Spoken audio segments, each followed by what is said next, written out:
I didn't know how much time I was going to do in prison or what the future held in store for me. I just knew that moment to moment, I didn't want to be in pain anymore. Thank you, God, for another day where I could walk around in these legs. This is amazing. I could run, I could jump, I could go play because my body feels good. Thank you, God, for giving me these eyes. Look at the sun's coming up outside. I can see these colors, these trees. This is beautiful. You can shift your perspective and find the gratitude. And I'm not saying be a yes man. I'm not saying be a pushover. I'm not saying be delusional or be naive, but pick and choose what gets your focus and what gets your energy. Because nobody or nothing should be able to steal your joy.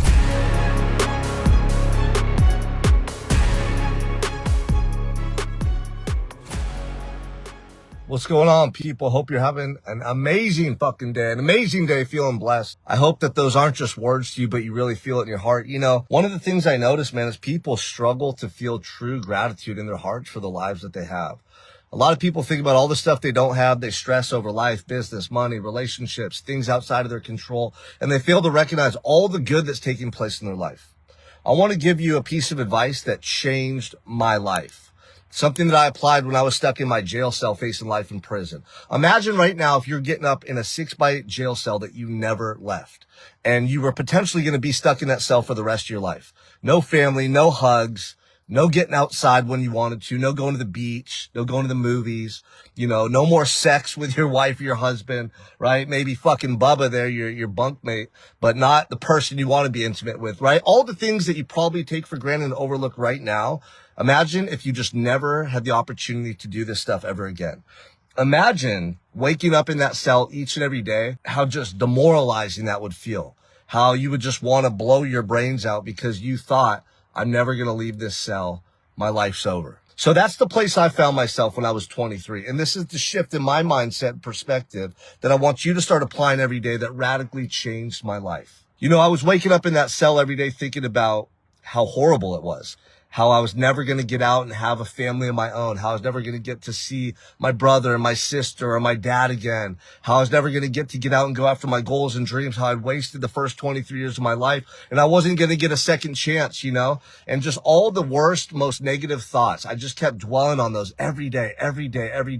And being stuck in that cell was torture. And I couldn't escape my thoughts. I couldn't obviously escape my confinement until one day it just dawned upon me that if I didn't get control of my own self-talk and change the narrative in here, I was never going to have a chance at survival, let alone to live a decent life. And at that time, I didn't know how much time I was going to do in prison or what the future held in store for me. I just knew that moment to moment, I didn't want to be in pain anymore. I didn't want to be making my situation worse. I wanted to find some solace, some inner peace that would just allow me to get through the day, man. That's all I was looking for. And so I started changing my self-talk. That was the first thing I had to do. When I woke up in the morning, as hard as it was to be positive or optimistic, I started centering my thoughts around things that I was truly grateful for. I would sit on my rack, and before I did anything, I'd close my eyes and I'd just pray and thank God for another day where I had air in my lungs and I had breath. I had life for a reason. Obviously, I was there for a reason. I started believing that the fact that I woke up today, there must be some purpose or reason that I'm alive today. I could have died in my sleep like a lot of people.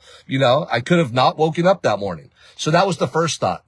The second thought was, I have eyes where I can see colors, like these beautiful colors. I can see with my eyes, or I can hear, maybe every once in a while I'd get, the sound of birds chirping outside my cell window. Whatever it was, I could hear, I could see. I was blessed. I started thinking about how there was people in the world that couldn't even see.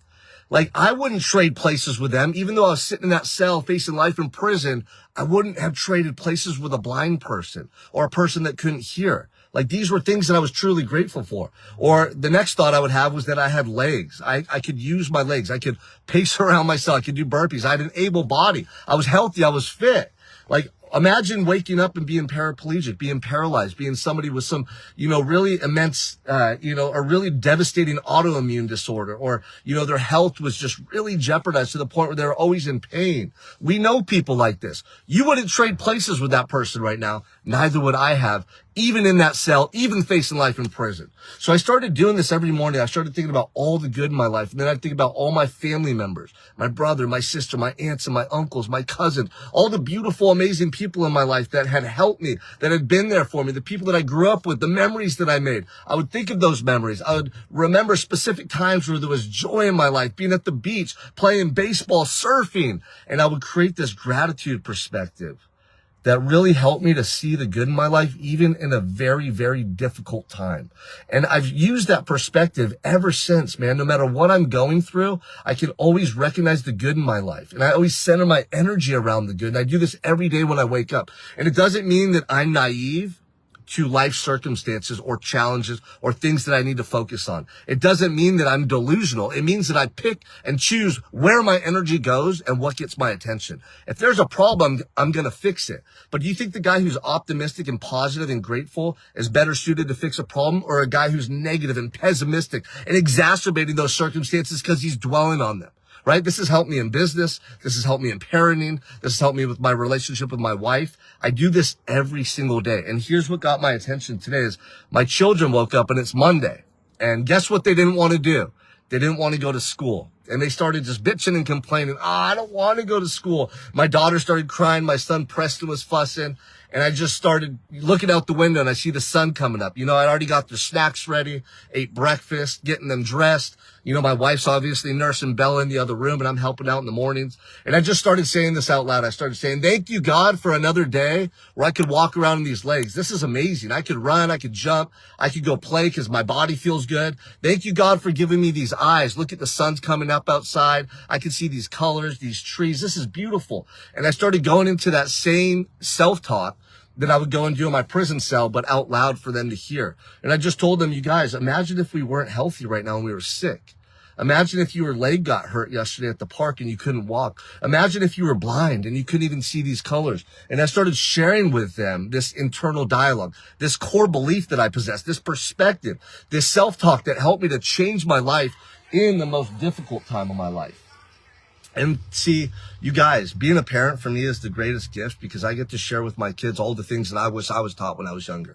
But even beyond that, this is a message for you. This is something you could share with your family, your coworkers, your employees, and something that I want you to practice each and every day. If you're somebody that's always thinking about the negative and dwelling on those circumstances, you're never going to truly feel fulfilled and happy in your life. It's going to be something that is fleeting. You're going to get excited when, you hit a big job and you get that paycheck, or when it's summertime and the weather's nice, or when you get to go on vacation, or your happiness and fulfillment is conditional, meaning you need external circumstances or these positive things in your life to recognize the good in your life, versus being able to be grateful just because you're fucking alive and you have eyes and you could walk and you live in America and you live in the most opportunistic time in the history of this planet, of humanity that we know about, right? And you guys, people in other countries would laugh at you. You know, I talked to a guy the other day that went to Tijuana, Mexico to build homes. And he said the woman they built a home for was sleeping under trash with her 18-year-old autistic son. She was getting up and going to work every day. And he's like, man, they're burning their trash over there just to cook their dinner, Sean. They're sleeping under their trash because they don't have anywhere to live. They're in the dirt 4 hours south of me. In another country. And a lot of countries, the people in those countries live that way. And you're in America and you have so much to be grateful for. You probably throw away your leftover food. You won't eat it after a day. Those people would be begging you for your leftovers. You know, the other day, my wife threw away these cherry tomatoes my daughter likes. And they go, why do you throw those away? And she said, oh, they were getting soft and they were kind of like, nasty. And I get it. My daughter didn't want to eat them. But I just thought to myself, that woman in Mexico would have ate them and she would have been grateful as fuck. She would have been so grateful. And that's the thing. You guys aren't grateful for shit. I see it all the time. And it pisses me off because that's why you're not happy. That's why you're not successful. That's not why you don't feel the way you want to feel in your life. It's not anything else. It's you and the way you think and the fact that those cherry tomatoes aren't good enough for you. Guess what, dude? When I was eating slop in prison, I was so grateful just to have food in my belly. You don't know what it's like to be hungry. I drink water in my cell all day long just to forget about being hungry. Not seeing my dad for 5.5 years, not getting to hug a woman you love for 5.5 years. And I know guys that did more time than that. But what it taught me was so much about life, man. It taught me to appreciate what I have. Every meal, every hug, every day I wake up and my eyes are open and I'm alive and I got legs that I can use and I got breath in my lungs. I got another chance to show people what I'm made of and my values and demonstrate them through my behavior. I'm so grateful for this life to the point where I don't think about work. I get to do what I do. I don't think about being tired. I get to wake up and live another day. I don't care about how many poopy diapers I change, how much stress I go through to build my business, how much adversity God puts in my path. I'm grateful for it every step of the way. Because the alternative is what? Not being alive, some easy fucking life that you don't appreciate because you didn't earn nothing, right? What is the alternative for you? You got to ask yourself that. Waking up one day and not being able to have legs, would you rather run those miles to lose your fat on your body or not have legs and never have an opportunity ever again? Oh, that business that you complain about, yeah, it's stressful. Yeah, there's pressure, but you get to build an empire. You get to tell that story one day. You get to impart that value and wisdom upon others, right? Oh, not to have children because they stress you out and life's hard. Dude, you guys, you're missing the point. The point is that right now, you can change your perspective and everything that ails you, everything that frustrates you, everything that you talk negatively about, even sitting in traffic, even jerks that you come into contact with at work or at your kid's school or even in your own family. You can shift your perspective and find the gratitude. And I'm not saying be a yes man. I'm not saying be a pushover. I'm not saying be delusional or be naive, but pick and choose what gets your focus and what gets your energy, because nobody or nothing should be able to steal your joy. And I see too many of you giving away your joy every day to things that are outside of your control because you're misplacing your energy and you don't have the right self-talk or perspective. I want the best for you guys. I want you to feel that in your heart. I want you to live the ultimate life. If you could change your self-talk and change your perspective, you'll become the happiest person you've ever been. And guess what? You don't need more money. You don't need a bigger house. You don't need a new car. You don't need anything external. It's a shift here and here. Once you get control of your self-talk and your internal dialogue, your whole world will change.